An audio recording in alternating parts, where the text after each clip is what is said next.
ஓம் முருகா போற்றி, கந்தா போற்றி, கடம்பா போற்றி, கதிர்வேலா போற்றி, அறுபடை வீடு கொண்ட முருகா போற்றி போற்றி. என் செல்ல பிள்ளையே, இன்று இரவு தூங்கும் முன் இதை 7 முறை சொல். நாளை பிரதோஷத்தில் ஒரு திருப்பம் கிடைக்கும். கேள், ஆனந்த கண்ணீர் விடுவாய். இனி வரும் காலம் எல்லாமே உனக்கு பொன்னான காலம்தான். உனக்கு மகிழ்ச்சி பாதையை அமைத்து கொடுத்து விட்டேன் இந்த முருகப்பெருமான். உன் வாழ்க்கையில் இன்னும் எத்தனை நாள் இழந்து போன விஷயங்களையும் உறவுகளையும் நினைத்து வருத்தப்படப் போகிறாய். அவர்கள் உன் அன்பை சிறிதும் உணராத மனம் படைத்தவர்கள். அதை நீ நன்கு அறிவாய்தானே.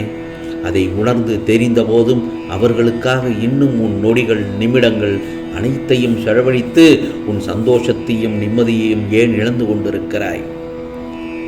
என் செல்ல பிள்ளையின் மனம் ரணத்தால் கொதித்து போய் உள்ளது. ஆதங்கத்திலும் வழியிலும் நீ இருக்கிறாய். நமக்கு என்ற ஒரு நாள் வரும், அன்றைக்கு நாம் பேசிக்கொள்ளலாம் என்ற வேதனையில் இருக்கிறாய். நீ பேசி என்ன பயன்? அவர்கள் அப்படித்தான் திருந்தாத மனிதர்கள். அவர்களை கணக்கில் எடுத்து பேசினால் நீதான் நிம்மதியை இழப்பாய். அதை முதலில் ஞாபகம் வைத்துக்கொள். உன்னையும் உன் அன்பையும் கொண்டாடுபவர்கள் இருக்கிறார்கள்.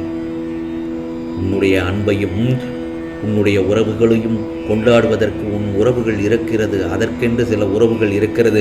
அவர்களுக்காக நீ சிரி, அவர்களுக்காக அழு, அவர்களுக்காக வருத்தப்படு, அவர்களுக்கு நீ உதவி செய்.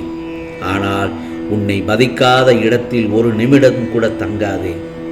ஆகவே அமைதியாக அவர்களை விட்டு நகர்ந்து விடு. உன்னை மதிக்காத இடத்திலிருந்து அவர்களை பற்றி மனதில் அளவும் துளியும் யோசிக்காதே. என் செல்லப்பிள்ளையின் கோபம் சில நேரங்களில் நியாயமானது தான்.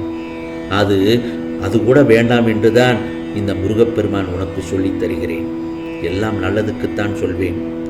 அது உன்னையும் உன் சந்தோஷத்தையும் உன் நிம்மதியையும் உன்னுடைய அழகான சிரிப்பையையும் தொலைத்து விடும் என் செல்லமே. கோபம், ஆம், உனக்கு எந்த விதமான குழம்பும் நிலை வேண்டாம். அனைத்தும் என்னிடம் விட்டுவிட்டாய் அல்லவா? இனி வரும் காலம் எல்லாம் உனக்கு நல்ல காலம்தான். நிச்சயம் நல்ல காலம்தான். நிச்சயமாக உன்னை உயர்த்தி பிறர் நிமிர்ந்து பார்க்கும் வண்ணம் வெற்றியில் வாழ வைக்கப் போகிறேன். இன்று முதல் உன்னுடைய கோரிக்கைகள் அனைத்தும் நிறைவேற தொடங்கிவிடும். உன்னுடைய கஷ்டங்கள் எல்லாம் வந்த சுவடு தெரியாமல் மறைந்து போய்விடும். நீ அதிகம் பேச வேண்டாம். பேசினால் அமைதியை இழந்து விடுவாய். நிர்கதியாய் நிற்கின்றேன் முருகா என்று என்னிடம் மனதார என்னிடம் கேட்டுக்கொள்கிறாய். கவலைப்படாதே. எவ்வளவு பெரிய கஷ்டங்களாக இருந்தாலும், சோதனைகளாக இருந்தாலும் இந்த முருகப்பெருமான் நான் பார்த்து கொள்கிறேன். என்னை நினைத்து நீ போராடி வா. என்னை நினைத்து கொண்டு எல்லா செயல்களிலும் திருப்தியுடன் செய்ய ஆரம்பி. உன்னுடைய இலக்குகளை நோக்கி ஓடிக்கொண்டே இரு. உனக்கான வெற்றிகள் நிச்சயம், வெற்றி கனி கையில் கிடைக்கும். முருகா முருகா என்று என் நாமத்தை சொல்லிக்கொண்டே வா. உனக்கான மிகப்பெரிய திருப்புமுனை ஏற்படும் என்பதை மறந்து விடாதே. சில நேரங்களில் நீ சொல்வாய், நீ பேசுவது யாருக்கும் கேட்கவில்லை என்று. நீ பேசுவது யாருக்கும் கேட்கவே வேண்டாம். இந்த முருகப்பெருமானுக்கு மட்டும் கேட்டாலே போதும். நான் கேட்டுக்கொண்டுதானே இருக்கிறேன். என் செல்ல பிள்ளையின் மனதில் நீ என்ன பேசிக்கொண்டிருக்கிறாய், ஏன் அழுகிறாய், ஏன் சிரிக்கிறாய் என்று எனக்கு தெரியாதா? நான் கேட்டுக்கொண்டே தான் இருக்கிறேன் என்பதை முதலில் புரிந்து கொள். யாருமே நீ பேசுவதை கேட்கவில்லை மட்டும் என்று சொல்லிவிடாதே. நீ பிறரை பற்றி ஆராய வேண்டாம். பள்ளத்தில் விழுந்தால் உன்னை உயர்த்தி காட்டி தூக்கி விட்டுள்ளேன். விழுந்ததால் தான். உன்னுள் இனி புலம்பியது எல்லாம் போதும். இனி வரும் காலம் எல்லாம் உனக்கு பொன்னான காலம்தான். நீ எதையும் தேடி போக வேண்டாம். அதுவே நிச்சயமாக உன்னை தேடி வரும்.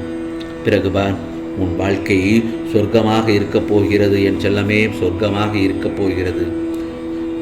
ஏனென்றால் என் செல்ல பிள்ளைக்கு எதை தர வேண்டும், எந்த நேரத்தில் தர வேண்டும் என்பது எனக்கு தெரியாதா? உனக்கு தர வேண்டிய நேரத்தில் எல்லாம் தானாக வந்து சேரும். பிறகு பார், அனைவரும் வியக்கும் வண்ணம் நீ உயரக்கூடிய நேரம் இது.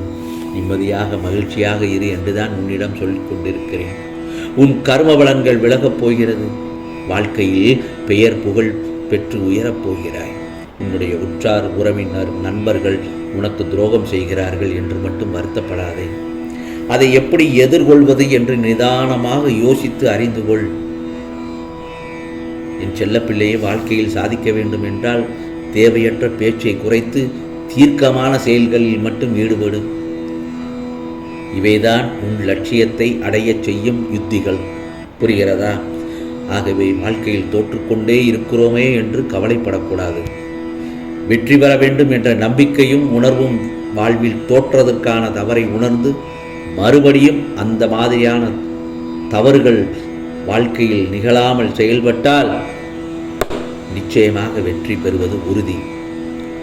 என் செல்லப்பிள்ளையே, நீ செய்யும் எந்த ஒரு காரியத்திலும் மற்றவர்களுக்கும் எந்த வகையிலும் துன்பம் வராதவாறு யோசித்து செயல்படும்.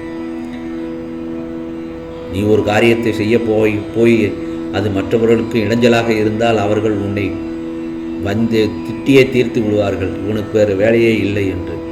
அந்த மாதிரி இல்லாமல், யாருக்கும் கெடுதல் இல்லாமல் நீ ஒரு காரியத்தை செய்ய நினைத்தால் அது மற்றவர்களுக்கு இடையூறாக இருக்கக்கூடாது. அதைத்தான் உன் முருகப்பெருமான் உன்னிடம் சொல்லிக் கொண்டிருக்கிறேன். ஒருவருக்கு துன்பம் இழைப்பதற்கு முன் அந்த மாதிரியான துன்பம் வேறு ஒருவர் மூலம் உனக்கு வந்தால் எப்படி இருக்கும் என்று மட்டும் யோசனை செய். எப்போது உன் தவறை ஒப்புக்கொள்ள முன் வருகிறாயோ அப்போது நீ மனசாட்சி கொண்டவனாகிறாய்.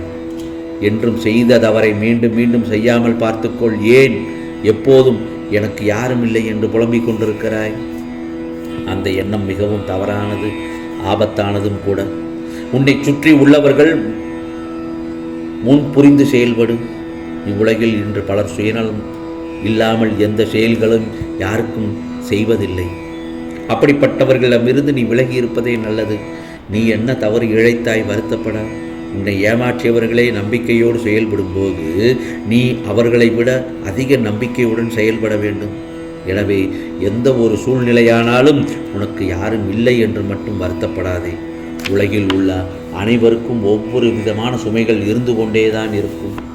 உனக்கு சிறியதாக இருக்கும் பிரச்சனை மற்றவர்களுக்கு அது பெரிதாக இருக்கும். அவர்களுக்கு சிறிதாக இருக்கும் பிரச்சனை உனக்கு பெரிய பிரச்சனையாக இருக்கும்.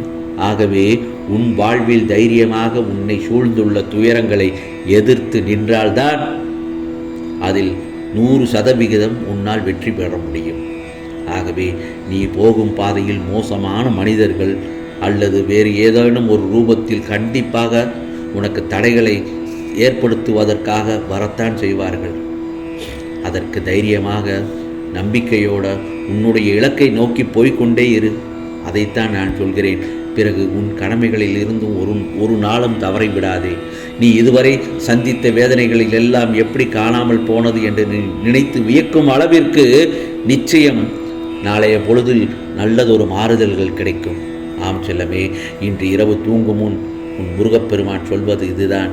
இந்த மந்திரத்தை 7 முறை சொல். நாளை பிரதோஷத்தில் ஒரு திருப்பம் நிச்சயமாக கிடைக்கும். இப்பொழுது நான் சொல்லும் மந்திரத்தை சொல்லி நிம்மதியாக தூங்கு என் செல்லமே. ஓம் சரவண பவாய நமக. ஓம் சரவண பவாய நமக. ஓம் சரவண பவாய நமக என்று 7 முறை சொல்லிவிட்டு நிம்மதியாக தூங்கு என் செல்லமே. நாளைய பொழுது உனக்கு நல்ல பொழுதாக விடிய இந்த முருகப்பெருமானின் அருள்வாக்கு என்றும் உனக்கு நிலைத்திருக்கும். ஓம் சரவண பவ.